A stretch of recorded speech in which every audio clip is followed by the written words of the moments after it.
Well, I believe we officially got confirmation now that the UFL is expanding in 2026. Courtesy of the UFL's Director of Football Operations says that expansion for 2026 will happen with 2 teams. Let's go ahead and dive right on into this story here. None other than David Dykman, who is the Director of Football Operations, says expansion for the 2026 season. And kind of break this down, or I'll go over a little bit of the article from the CTInsider, Connecticut Insider, where David Dykman did an interview with a staff writer, Mark Jaffe, I believe is how you pronounce his name. So go over the bullet points like normal, and then go over some of the article, and also report on some other news from another spring football alternate sports podcast that has some information with that as well. So David Dykman, who again is the Director of Football Operations, says the UFL is planning to announce 2 new teams later in 2025 for expansion in the 2026 season, bringing the total number of teams to 10. He says, "I think expansion is always on the table. We are in great markets, and if we look at areas that we feel we can support a team and that wants a team, it is something we will consider." Now, something big to kind of take from this is I do believe this article was written, or the interview was done last week prior to week 1 games. Now, of course, I'm going to try to take a different approach to the UFL and everything like that here on YouTube, where a lot of other shows, a lot of other media outlets and stuff like that really like to sink into the negative part of the UFL and spring football overall. We're going to try to change that narrative here on the UFL hotline and kind of just break down and kind of step away from that negative talk, because again, until we hear from the league themselves that there is danger happening with ratings or attendance and things like that, it is what it is at this point. We're just going to take it as is. And also with this expansion talk, we are essentially going to let you know of this, and then we're going to kind of hold off until we hear more directly from league officials on this. So again, this article from the CTInsider, the second season of the United Football League began March 28th with a sense of optimism and growth for the not too distant future, says Cheshire resident David Dykman, the Director of Football Operations for the league.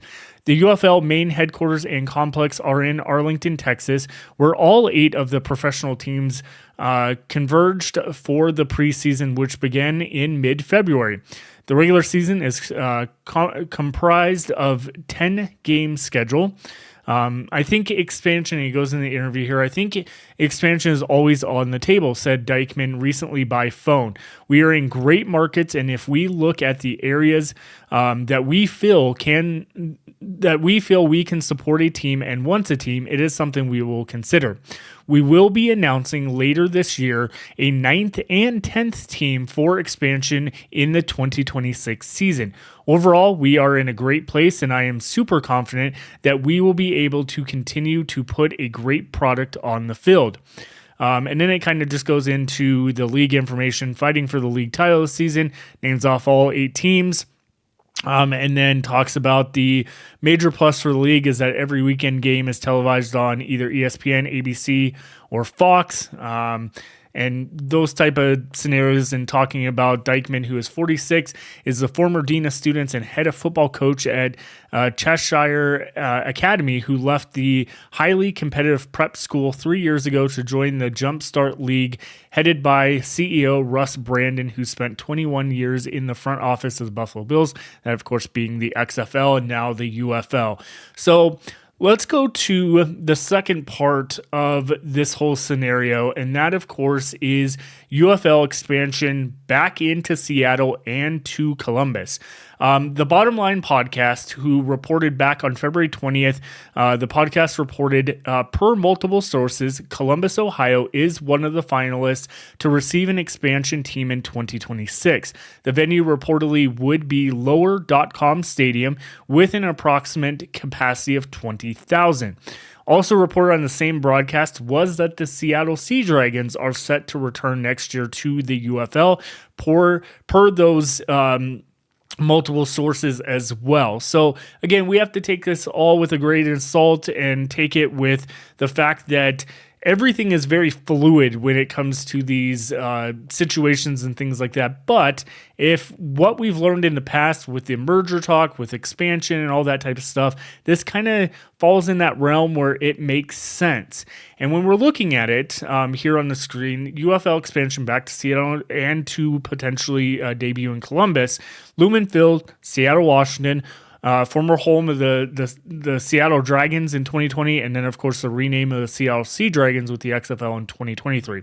Now, we look at the right side of the screen, lower.com field.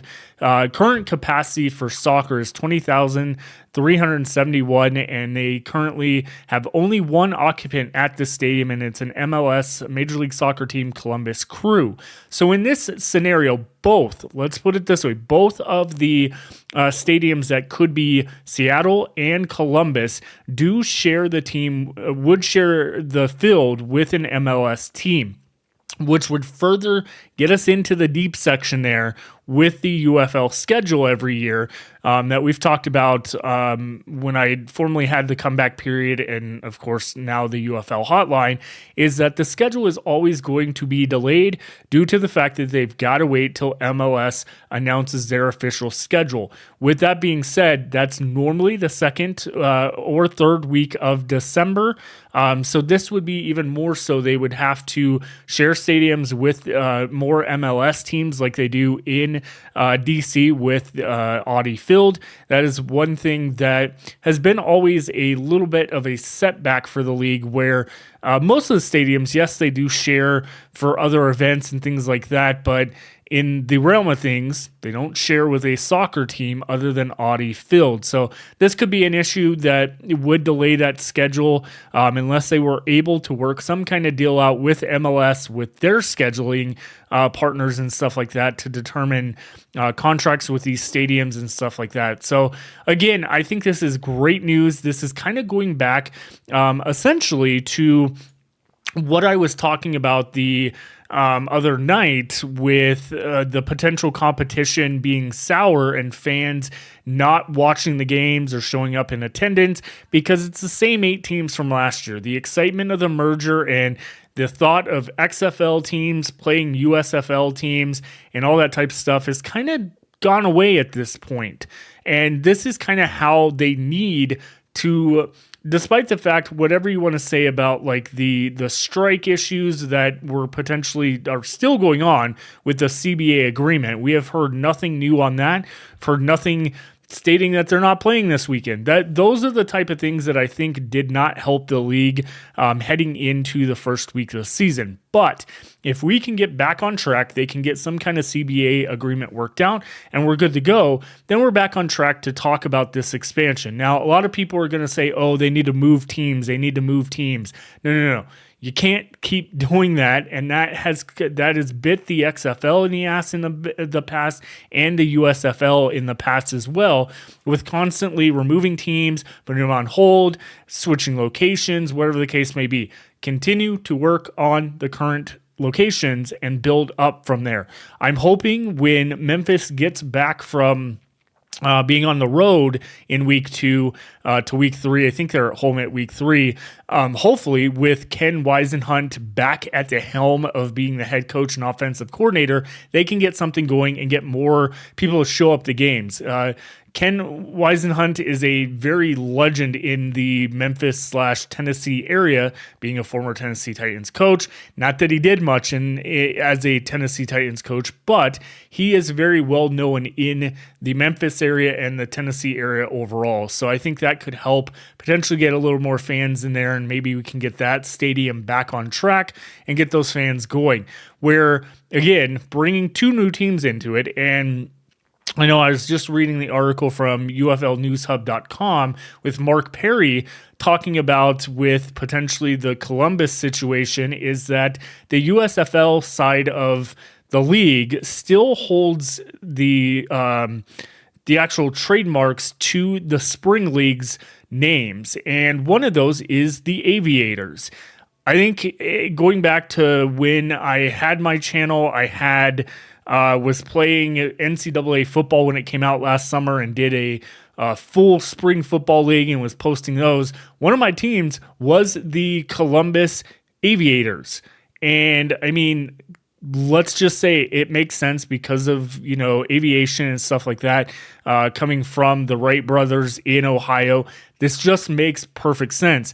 The only thing that I would have to say is their color scheme, at least from the spring league, is light blue and black and white, kind of like the Renegades in a way. So I think that could be an interesting scenario that they may either change the colors. I really think they should probably change it to like a red and black or something like that, because Columbus, Ohio, the Ohio State Buckeyes, the rivalry with Michigan, that whole scenario could be set up in the UFL with the Panthers and this team. This is absolutely the most genius idea they could do with a rival.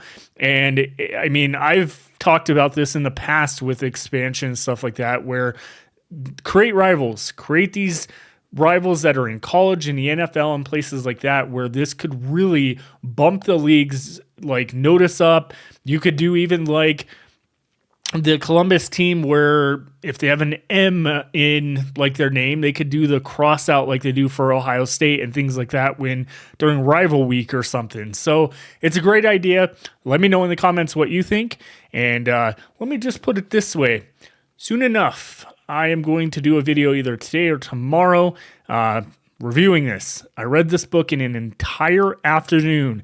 What an absolute joy it was to read The Spring King by Luis Perez. That dude is absolutely amazing, and I am so happy that he is the quarterback of the Renegades, my favorite team in the UFL, and was technically on my other favorite team in the XFL, the Vegas Vipers. But we'll talk about that book. We'll review it on an upcoming broadcast, and then we'll see you back here on the flip side. Have a great one, everyone.